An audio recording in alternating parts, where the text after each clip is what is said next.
My wife and I got hitched at 25, and now we're both 38.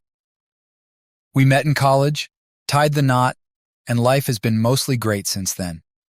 We both graduated, landed decent jobs, and built a life together. My wife worked for her dad's small business while I joined a big company. Then out of the blue, my boss left, and I was the only one who knew how to keep the department running. This earned me a substantial raise, better bonuses, and improved benefits. By the time I was 28, I was making roughly 3 times what my wife earned. That same year, we welcomed our first daughter, and 2 years later, our second. Because she worked for her dad, my wife had more flexibility with her job. About 5 years ago, my father-in-law passed away unexpectedly, leaving my mother-in-law and wife in a difficult spot. They had to decide whether to sell the business or run it themselves. Since my mother-in-law had no clue about managing the company, my wife stepped up. To my surprise, the business flourished under her leadership, just as it had when her father was in charge. Consequently, my wife got a massive raise, earning even more than I did. I was proud of her. Transforming from an ordinary worker to running a whole company is no small feat. However, our daughters began to feel the impact of our absence. That's when my wife and I discussed one of us staying home. She suggested I quit my job since her company couldn't afford to lose her. I agreed, and thus, I became a stay-at-home dad and husband.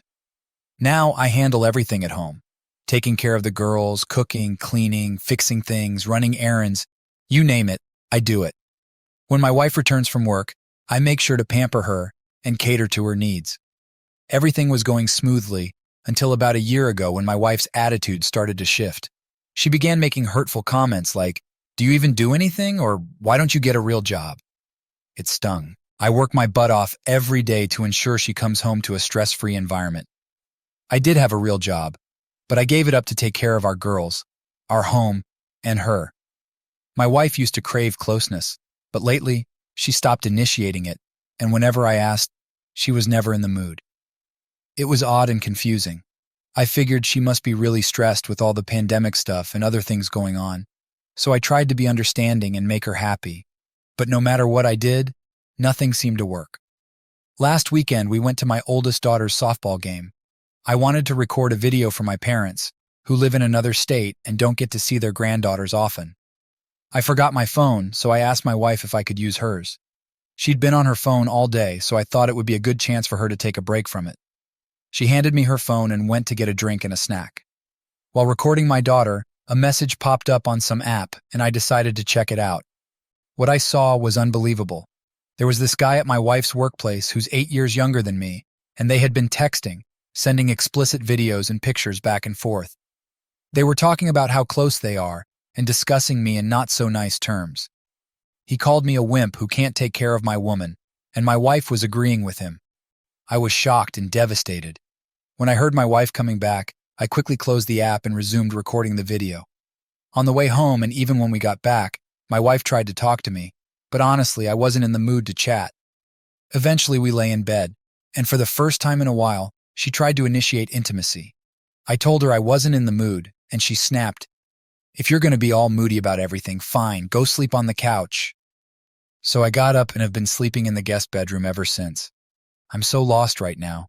I don't even know how to handle this situation. My wife meant everything to me, and my daughters are my whole world. Update. First of all, I've got all the texts, pics, and videos as evidence. Second, I don't own any of the company. It's split 50-50ths between my wife and mother-in-law. Third, I can't bear to sleep in the same bed anymore, so I've been crashing in the guest bedroom every night, and that's where I'm going to stay. As for my decision, I've chosen to divorce her. This morning, I called a law firm in another town to keep things discreet. Luckily, they had a last-minute opening, so I rushed over after dropping off my girls. Long story short, the lawyer I met was really good. I showed him all the evidence I had, and he said it's pretty much going to screw her over in the divorce. Since I left my job to raise our girls, and she's hardly ever home, having an affair and prioritizing this other guy over us, she's going to lose big time. The lawyer said we'll get child support, alimony, I'll keep the house, and she'll have to pay for it as long as my girls live there. He mentioned that we might be able to get more money since I'm considered not viable in the working world anymore. This extra money could help me pay for more education to find a job. Some of you were right. He advised me not to work until after the divorce is settled. Apparently, having a job could lead to losing a lot in the settlement. Then he asked if I wanted full custody of the kids. I told him I don't mind my wife spending time with them on weekends occasionally, but I'd prefer to have mostly full custody. The lawyer said that since she had an affair in our home, I have a strong case for full custody. Bringing a stranger over to the house put our girls in danger makes her look guilty. So I'm going for full custody, allowing her to have weekends once, maybe twice a month. No man will be allowed around my girls, and if there is, she could face issues from me if I find out. I just don't want that piece of crap around my daughters. He suggested keeping quiet until the documents are ready, and then he'll arrange for someone to serve her with the divorce papers along with an order to leave the house. He expects to have everything done sometime next week. He told me to stay quiet for now, even though it's tough and I'm angry. He said to shut up until the divorce is finalized. After that, he said I can talk all I want about her, but until then, I need to keep quiet. He wants me to act like everything is normal. No arguments, no problems. Sleep in separate beds and avoid any intimacy. I agreed but asked why. He told me to trust him, follow his instructions, and not ask questions. I just got home and am preparing for dinner, trying to act normal. I'll keep up the charade until she's served next week. Quick note, the lawyer advised me to get an STD test and a DNA test for my girls. When I asked why, he said these situations are rare and might not be the first time this has happened. That hit me hard and scared me to my core. Update. I've been feeling really down lately, and everything's been rough. To clarify, I discussed these posts with my lawyer. I didn't go into too much detail, but they said it's okay to share as long as I keep it brief and not too specific. So for this update, I'll keep it short and legally safe. Let's start with the test results. I got an STD test for myself, and thankfully, I came out clear. No diseases, which isn't surprising since I haven't been close to her in the past year. Now, on to the big one, the paternity test for my 2 girls. No matter the results, I'll always be their dad, but I'm overjoyed to say I am their biological father. I've never been happier to know for sure, even though I never imagined I'd have to question it. As for what's happened with my soon-to-be ex, she's out of the house and I've been granted full temporary custody of my girls. I'll share more details in the future, but for now, she's no longer living here. My lawyer took care of the legal process to have her removed, and it was a messy situation, but I'll save those details for later. She was served with divorce papers at her workplace, and it seems like it didn't go well. But again, more on that later. My girls are aware of what's happening. My oldest knows we're separating, and one of her friend's parents went through the same thing. She's seen what happened with her friend's family, and doesn't want us to split up. She's been crying and asking me to let mommy come home. It's really tough for her. I'm going to arrange for them to see a child therapist to help them understand everything, as my lawyer advised. My youngest just wants her mommy back and misses her a lot. It breaks my heart, and I feel like a terrible father right now. I worry they might hate me because of this. Sometimes I wonder if I should let their mother cheat on me just to keep the family together and make my girls happy, but I can't bring myself to do that. Another thought crosses my mind, considering an open relationship and waiting until the girls are older, but I can't accept that. Besides, I know the girls would sense it and dislike the idea that mommy and daddy don't love each other. As for my ex, she's currently living with her mother. My mother-in-law reached out to meet with me, and I agreed to see her. She didn't ask for details, but she begged me not to take her granddaughters away. I reassured her that she's a wonderful grandmother, and as long as she can separate her daughter's issues from her relationship with my girls, she can still be in their lives. She thanked me, and that was that. My ex has been trying to call and text me, wanting to talk about us. Under my lawyer's guidance, we've set up a trackable method for communication, strictly limited to discussing the girls, nothing more. So that's where things stand for now. Update. Hey everyone, I wanted to give you a quick update on what's been going on. First of all, I spent Thanksgiving with my soon-to-be ex and mother-in-law. I did it solely for the sake of my girls, and made sure my lawyer understood it was about them, not about getting back together. We sorted that out before Thanksgiving. I had a meeting with my mother-in-law, and we had a pretty open discussion, mainly about how we'll handle things with my daughters after the divorce. During our talk, my mother-in-law shared some information about STBX. It turns out she was cheated on by her high school boyfriend. I had no idea she even dated someone back then. This guy my mother-in-law mentioned came from a well-off family, and they warned her to stay away from him. One night, my STBX caught him with another girl, which shocked my mother-in-law. My STBX had a couple of boyfriends during college, but my mother-in-law knew those relationships wouldn't last. She told me that as soon as she met me, she felt like she found her perfect son-in-law. She's really sorry for her daughter's behavior and promises to make sure she doesn't cause trouble during the divorce. A few days before Thanksgiving, my mother-in-law asked me to come over for dinner with the girls. I asked if my soon-to-be ex would be there, and she said yes. I told her I couldn't do it if she was going to be there, but my mother-in-law understood and asked if we could put on a holiday act one more time for the sake of the girls. She suggested I consult my lawyer to see if spending Thanksgiving together was a bad idea. So I did. The lawyer advised me to inform my wife through our communication app that this dinner was solely for the girls, to prevent any misunderstandings. I followed his advice. My soon-to-be ex had been constantly reaching out, begging to see both me and the girls themselves were pleading to see their mom. For their sake, I decided to put my pride aside and agreed to go over for dinner. When we arrived, the atmosphere was tense. My soon-to-be ex embraced our daughters, which was fine, but then she tried to hug and kiss me. I dodged her attempt and instead greeted my mother-in-law. My soon-to-be ex behaved as if we were still a loving couple, trying to engage me in conversation. I kept my responses brief and focused on helping my mother-in-law with dinner preparations and cleanup. My devout mother-in-law wanted to say a prayer before dinner, and my soon-to-be ex sat next to me. I held my daughter's hand, but when my wife tried to hold mine, I pulled away. It might seem petty, but I couldn't stand her touch. Although I'm an atheist, I participated in the prayer out of respect for my mother-in-law. Dinner went smoothly, except my soon-to-be ex kept pretending we were still together, asking about Christmas plans and family vacations. That's when I realized agreeing to this dinner was a mistake. After dinner, I washed the dishes, eager to leave, but my daughters wanted to watch a movie with their mom, a family tradition. I reluctantly agreed, but when my soon-to-be ex tried to cuddle next to me on the couch, I moved to a chair. Throughout the evening, my mother-in-law was visibly upset with her daughter's behavior, evident in the glares she directed at her. When the movie ended, we prepared to leave. My daughters had fallen asleep, so I carried them to the car. As I went back inside to grab something, my soon-to-be ex cornered me, tearfully begging to work things out and be a family again. Before I could respond, my mother-in-law intervened, yanking her away by the hair no less, and sternly saying goodnight to me. So I talked to my lawyer and explained everything. I emphasized that there's no possibility of reconciliation, which was clear in my messages. The lawyer assured me that's fine. Now my wife keeps calling and begging to work things out, but I'm leaving her messages unread. I'll only discuss matters related to the girls, and I'm pretty sure they'll want to do something for Christmas. I'll check with my lawyer about that. Update. Things have been really tough for my girls. They had 2 therapy sessions this week. The first one went well. They seemed more at peace afterward. The therapist seems to understand them well. However, the second session was a disaster. The therapist explained in an age-appropriate way that their mom had an affair and betrayed me. I knew this day would come, but not this soon.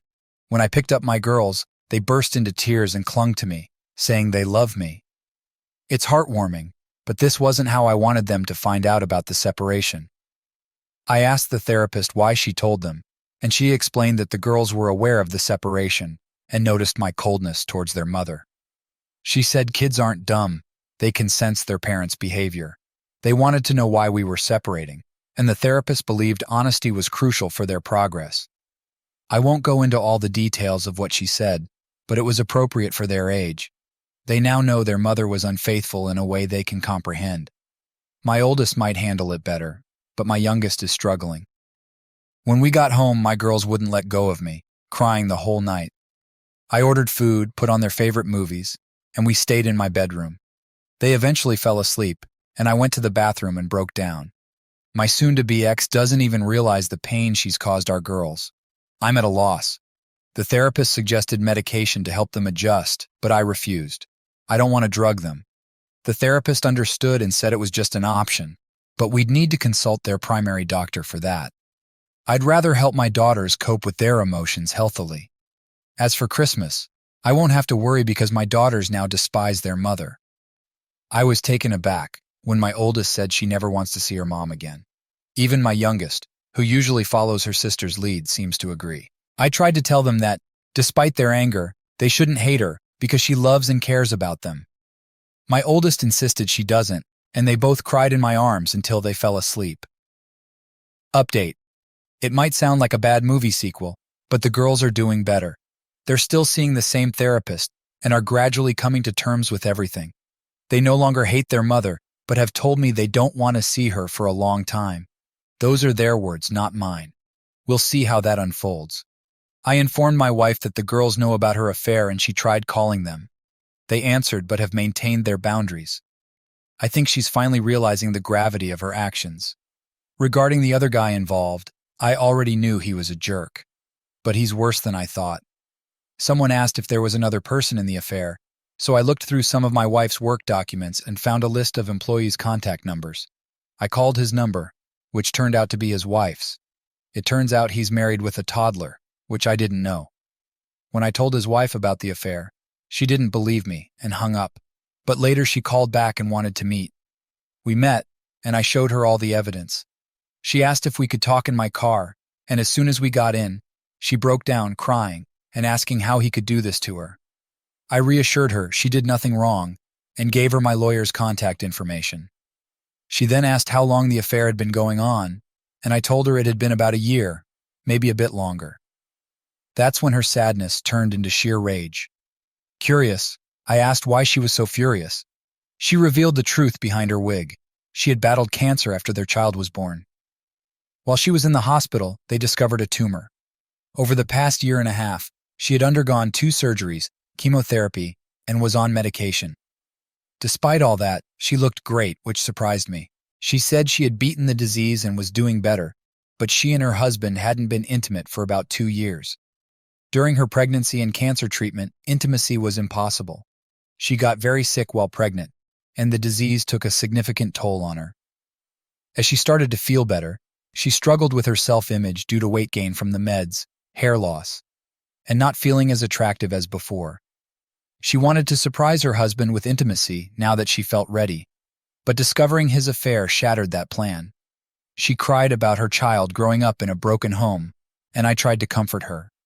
She then tried to get close to me, but I gently declined, explaining that she wasn't in the right state of mind and it wouldn't be healthy for either of us. She thanked me for my honesty. Later, she asked for the evidence, and I gave it to her before she went home. We've texted a few times since, as we're both going through this difficult time, and we'll stay in touch. Thanks to those who suggested reaching out to the other betrayed spouse. I hadn't considered it. Update. Hey everyone. I wanted to share how Christmas went with the other betrayed spouse. All things considered, it turned out to be a surprisingly nice and wonderful day. I set up a bunch of presents from Santa for the girls, since this might be the last year my oldest believes in Santa, and I wanted to make it special. I laid out the gifts early in the morning while it was still dark. Within 15 minutes of waking up, the girls were excitedly declaring that Santa had come. I dragged myself out of bed, and they eagerly tore into their presents. Their joy was contagious. Afterward, we snuggled up on the couch and watched a movie, and they fell asleep next to me. Eventually, I got up to make some coffee. My youngest woke up and said she was hungry, so I let her help me make breakfast while she wore an apron. My oldest soon joined us, and we all enjoyed a good meal together. They spent the morning playing with their new toys and having a blast, which warmed my heart. In the evening, I helped them get ready to go see their mother and grandmother. Normally, I'm more strict about getting ready, but with everything that's been happening, I've been more lenient. They were ready, but expressed that they really didn't want to go see their mom. I reassured them that their mom loves them, and my therapist had advised me to encourage their relationship for their healthy development. Otherwise, my wife could claim in court that I'm isolating them. The therapist said the girls can decide on their relationship with their mother as they get older. My wife knows about the therapist, and they've spoken. The therapist made it clear that my wife had betrayed me, and it's evident that I'm the girls' favorite. She'll have to work hard to regain their trust and love. I told the girls not to punish Grandma for their mother's actions and to go see her. They agreed. I took them to their grandmother's place, and everything went smoothly. I called my MIL when we arrived, and she came out to get the girls' things. They were staying the night for Christmas, and my MIL asked if it was okay. I checked with my lawyer, who said it was fine for one night, just not for extended periods or too often. Before leaving, I assured the girls they could call me anytime if they wanted to come back home, and I'd be there for them. As I was leaving, my soon-to-be ex came out. She seemed confused by something my MIL had said, and my MIL sternly told her no. My STBX looked at me with teary eyes and waved as I drove off.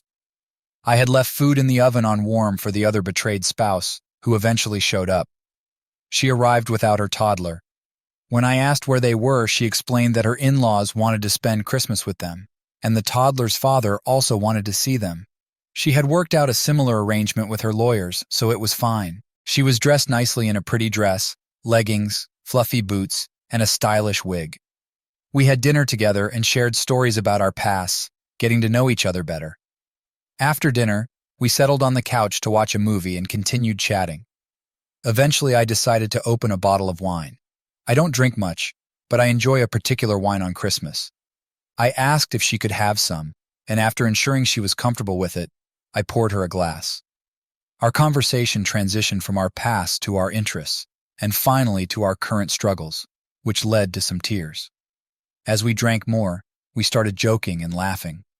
Surprisingly, after 2 bottles, our conversation became more candid. We talked about our intimate preferences, what we missed, and what we desired. It turned out we were quite similar in those aspects. She mentioned that my wife was lucky, but had messed up, and I responded that her husband was no different. Some of you suggested I should compliment her looks, especially after her previous attempt to get my attention, but I thought it was inappropriate. However, I did tell her she could take off the wig if she felt more comfortable without it, reassuring her that she looked amazing. I even complimented her on how beautiful she looked with a pixie cut. She took off the wig, thanked me, and teared up a bit. We continued our intimate conversation and eventually ended up cuddling while watching the movie. Okay, just a heads up, we were both pretty drunk.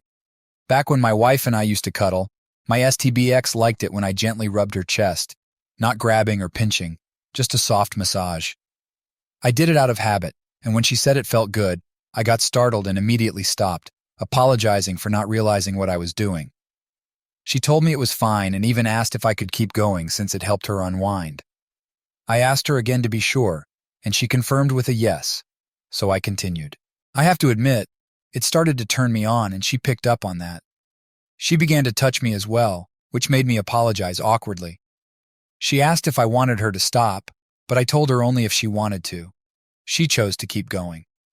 This led to us kissing and getting more intimate. Before long, she was unzipping my pants and giving me oral. After that, we had some pretty intense sessions all over the house, the living room, kitchen, and office. Eventually, we found our way to my bed, where things became more passionate and slow, with lots of kissing. After we finished, we lay together, shedding a few tears before falling asleep in each other's arms. The next morning, we had breakfast together and showered. I asked if she had planned all this and she laughed, saying a girl always comes prepared. Before leaving, she asked if I felt anything special last night. I told her the truth, saying yes. We agreed we needed to be cautious and make sure our feelings were genuine and not just a reaction to the situation. She said we'd explore them later. As she left, she kissed me on the cheek and thanked me for a wonderful night, promising to text me later. I picked up my girls, who said they had a good time with their mom, and mentioned she was well behaved for the most part. Right now, I've just finished preparing dinner, and will spend the evening with my girls. Update. I know it's been a while since my last update. Things have been incredibly busy, so I'll keep this brief. Girls are doing much better now thanks to therapy and staying active. They still have their tough moments, but overall, they're improving. As for me and the other betrayed spouse, we still talk almost daily, but we haven't been physical since that night. We did meet once more and both agreed that while we don't regret it, it shouldn't have happened. Now regarding my soon-to-be ex. For a few weeks after Christmas, she kept trying hard to get me to talk, but that has mostly stopped. She's hired a lawyer. My lawyer is aware, and our meetings will start soon. She's finally accepted that I'm done, and there's no changing my mind. I'm sure they'll push for reconciliation, but that's not happening. She still calls and texts, trying to make me reconsider, but I just leave her messages unread. Regarding the other spouse's ex, he's been arrested. I won't go into too much detail now, but he confronted my STB ex at her workplace, and they got into a heated argument. She threatened to call the cops, and he physically attacked her. Others at her workplace intervened and held him until the police arrived and arrested him. My STB ex is pressing charges. I'm not sure if he'll involve a lawyer for their affair, but I haven't heard anything yet. My mill told me about it and said I could visit my wife if I wanted to.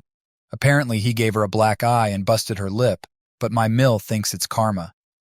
I haven't seen my wife since the incident, nor have the girls. Unless something crazy happens, you probably won't hear from me until after our first meeting with the lawyers. Update. Hey everyone, just a quick update on everything. A lot has been happening, and life can get pretty hectic, but I'll summarize as best I can. Let's start with my girls. They were making good progress and seem better, but as the divorce date nears and they realize we're really going our separate ways, they've started to struggle. Their therapist says they've accepted the situation, but had hoped we'd somehow work things out. The reality of the divorce is hitting them hard. My youngest is coping okay, but I'm really worried about my oldest.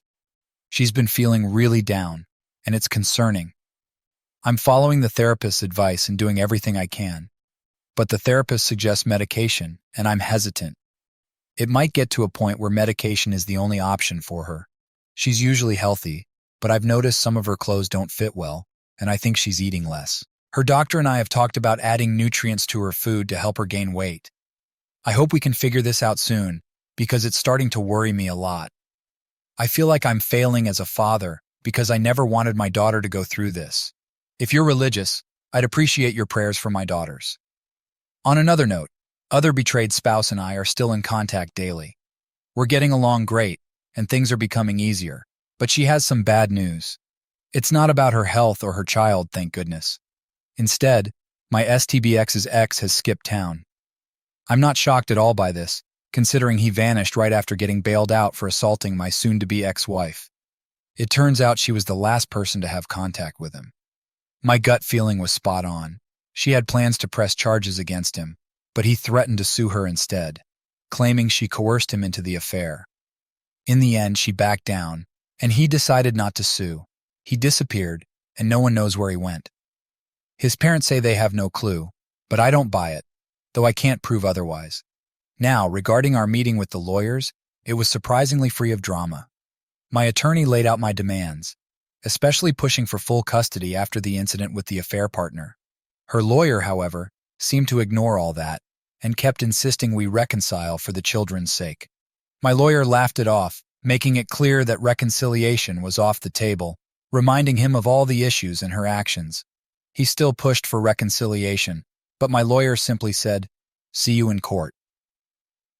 2 weeks later, my lawyer called with good news. She agreed to all the terms except having the girls every weekend. Instead, she gets 2 weekends a month and alternating holidays. Initially, she wanted every weekend, but my lawyer negotiated it down. I agreed because despite everything, she's still their mother, and I hope she's learned to prioritize our girls after all this. My soon-to-be ex looks awful, almost anorexic, aged 10 years, and even seems to be losing her hair. Despite not loving her anymore, it's hard to see her like this because she's the mother of my daughters. I asked my mother-in-law to help her out, but she said it's her punishment. I reminded her that she's still her granddaughter's mom and needs to be there for them and get help. So, my mother-in-law is now working with her to get back on track. She left me a note asking to meet one last time in public before the divorce to talk things through. I agreed, and we're meeting sometime next week. It will be recorded and in a public place. We're still technically married, but the divorce will be finalized in the first week of July. Just a few more weeks, and it will all be over. Update. Hey everyone, sorry for the delay in updating, but life has been hectic, especially with 2 active young girls during summer. Let me cover a few quick points before talking about my soon-to-be ex-wife and our meeting. Despite my reservations, we decided to put my oldest daughter on medication for a while. I discussed it with her primary doctor, therapist, and my soon-to-be ex-wife. She'll be on the lowest dosage possible, and once things stabilize, we'll gradually reduce it. My youngest daughter seems to be adjusting well with no major issues. She wishes we could live together again, but understands why we can't. She's quite smart for her age. As for the affair partner, he has completely disappeared. No one knows where he went. The other betrayed spouse and I still talk every day. All right, here's the part you've been waiting for. So my ex and I met at the park, the usual spot we used to take the girls. I recorded everything just in case she tried something, but luckily, she didn't. Most of our conversation focused on the girls, and she actually agreed it's best for them to stay with me full-time during our separation. She confessed that right now, she's not fit to be a mother. I failed miserably as a mom, and I need to figure out how to do it right, she admitted. I won't bore you with the details, as most of our conversation revolved around the girls. Just as I was about to leave, she threw in one last question. She asked if we could call off the divorce, go to counseling, and give our relationship another try. I didn't hesitate to say no. I reminded her of everything she'd done to me, how she let her affair partner mistreat me, and how he even abused his own wife and child, which she knew about. I brought up all the trauma she inflicted on our girls. There's absolutely no way I could ever trust her again, or consider giving her another chance. I asked, "Do you really think you deserve a second chance?" She admitted she didn't. I was pretty worked up by then. I started listing all the sacrifices I made for her, how I gave up my career for her and our daughters, trying to make her happy. She began to cry, but I kept going until I ran out of steam. She apologized and I told her, sorry doesn't cut it anymore. Out of nowhere, I asked her what was going through her mind when she started the affair. She suddenly blurted out, I wanted to be the one at home. I was taken aback, but then she spilled everything. She confessed she never wanted to run her dad's business. She wanted me to take over and manage it. She didn't want the long hours and the stress. She wanted to be a stay-at-home mom and wife. She dreamed of me being the breadwinner while she stayed home, cooking, caring for our girls, and enjoying the homemaker life. She never wanted the burden of owning a business. She went on and on for about half an hour. When she finally stopped, she looked exhausted. I asked, then why did you make me quit my job and tell me you wanted to run the business? She said she wanted me to insist on taking over. I was dumbfounded. But it's not my business and I have no experience in that field. How could I run it? I pointed out how irresponsible it would have been for me to take over her dad's business without any knowledge. Then I asked, why didn't you just tell me you wanted to be a stay-at-home wife? She admitted she wanted me to figure it out because she was too proud to say it herself. That's when I lost it. All this because of your pride? I told her I wouldn't have cared if she'd been honest about wanting to stay home. I was fuming. I asked, what does this have to do with the affair? She explained that during the pandemic, she was working long hours and grew jealous and angry seeing me at home with the girls. The affair partner noticed this and started bad-mouthing me, saying things like how if I were a real man, she could stay home. That's how the affair began. She claimed she tried to end it, but he manipulated her by making her feel jealous of what she could have had. So she kept going back to him. This jealousy made her treat me horribly. All of this could have been avoided if we had communicated better from the start. She then said she just wants her family back and for things to go back to normal. I was so devastated and furious that I couldn't stay there any longer. I got up and left. Since then, I've been carrying a lot of anger in my heart and feeling really bitter about everything. Oh, and there's one more thing. Late last year, she was pregnant with the affair partner's child. She had an abortion and didn't tell anyone. My mother-in-law noticed she was acting strange and thought she was seeking attention, but it turns out she was actually pregnant. That's another reason why she was in such a bad place during all this.